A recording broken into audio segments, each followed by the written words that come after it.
What if you were given a magical weapon based on how you acted online? At least a few of you would be running around with a body pillow that fires slurs like a confetti launcher. Now, if that sounds like the kind of idea someone would come up with after 3 hours of doom scrolling and a minor head injury, congratulations, you already understand the premise of this show. Because in this copy-paste shonen adventure, these terminally online gremlins finally get their wish. They get magical powers, they get supernatural importance, they get to matter. Which frankly is the most unrealistic part of the entire show. Now look, I hate to start a video by immediately kicking a show down a flight of stairs, but I genuinely thought I was being clever when I picked this. It's currently airing. I'm being topical, right? You know, like a real anime YouTuber? What I didn't realise was that I'd accidentally volunteered myself for psychological experimentation. Because only from the mind that previously brought you a battle royale where you literally die if your follower count drops too low, could we possibly reach the next evolutionary step in storytelling. Picture the pitch meeting. A man leans forward with real stoicism and says, alright, what if when people die, they don't haunt houses or schools like normal ghosts? They haunt their phones. Get it? Because people are on their phones too much these days. Get off the phone! Like, this is a perfectly reasonable next step for the supernatural genre. Like haunted smartphones was the inevitable endpoint of human creativity. And that is how we ended up with Dead Account. The first thing Dead Account does is introduce us to its hero. And when I say hero, I mean a teenager whose opening hobby is jumping random people in the street and uploading the footage online for views. That's the protagonist.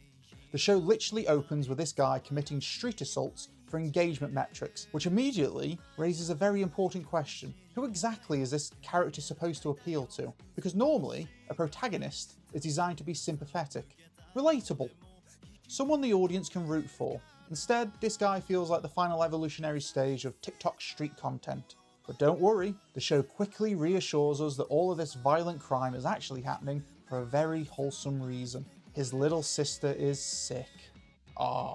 Which is the kind of moral justification that sounds less like storytelling and more like something someone would actually try to say in court.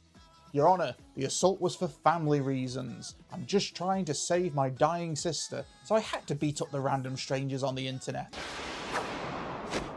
We're having a retrial.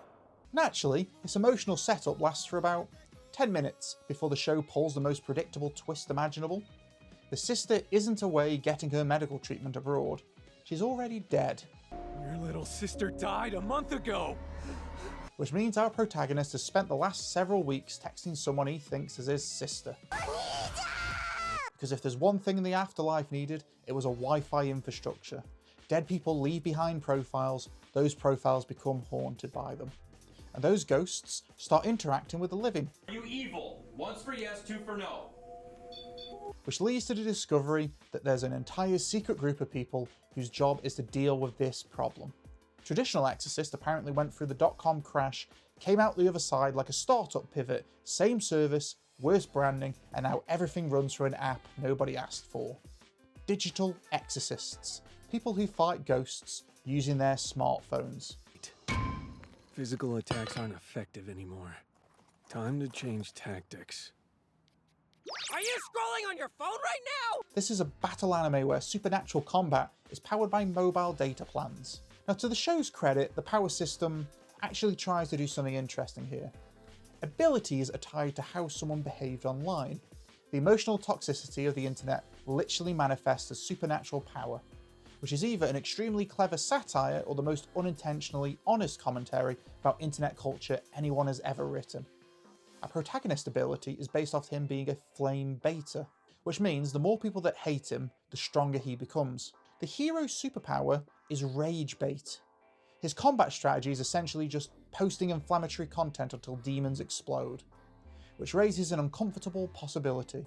If this power system existed in real life, the strongest person on Earth would probably be some guy on Twitter that's too liberal with his use of slurs. Thank you.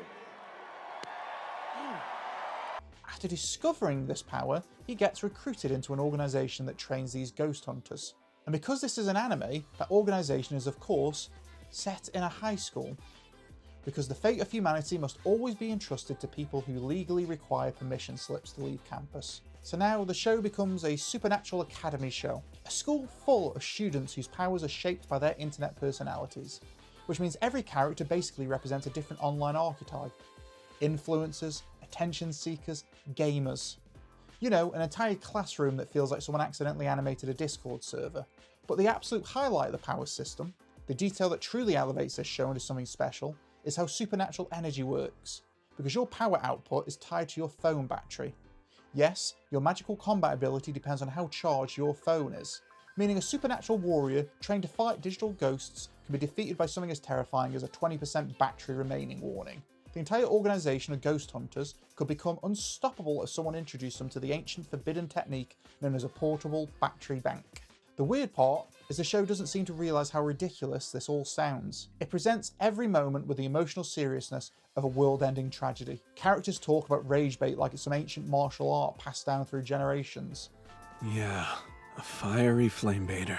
No, but his cyberkinetic flame was blue. Entire battles revolve around things that sound suspiciously like Twitter arguments with particle effects. And you're left watching this whole thing wondering whether the show is supposed to be a satire about internet culture, a serious battle shonen, or just the inevitable result of someone reading too many online comments and decided, yeah, this should be a power system in an anime. Now at this point you might be thinking, okay, but that's just your egotistical opinion. And yes, you've correctly identified the core function of my videos on this platform, but let's pretend for a moment that I'm the problem. Let's pretend I'm just some bitter, sleep-deprived contrarian who woke up one morning and decided to pick on dead account. So naturally, the next step is to check the community response. Because if the audience overwhelmingly loves it, then maybe I'm the problem here, hey? One word to associate with Dead account. what would it be? Dumbass. So, yeah, about that. The general reception to this show is what I describe as confused politeness slowly turning into regret. Some viewers do like it. They'll tell you it's a perfectly decent shonen. Nothing groundbreaking, but entertaining enough. The premise, ghosts coming out of smartphones, is apparently fresh enough for people who haven't seen the last 20 supernatural battle anime released this decade. There's also some praise for the protagonist. Apparently, he has the whole crude but secretly kind personality thing going on.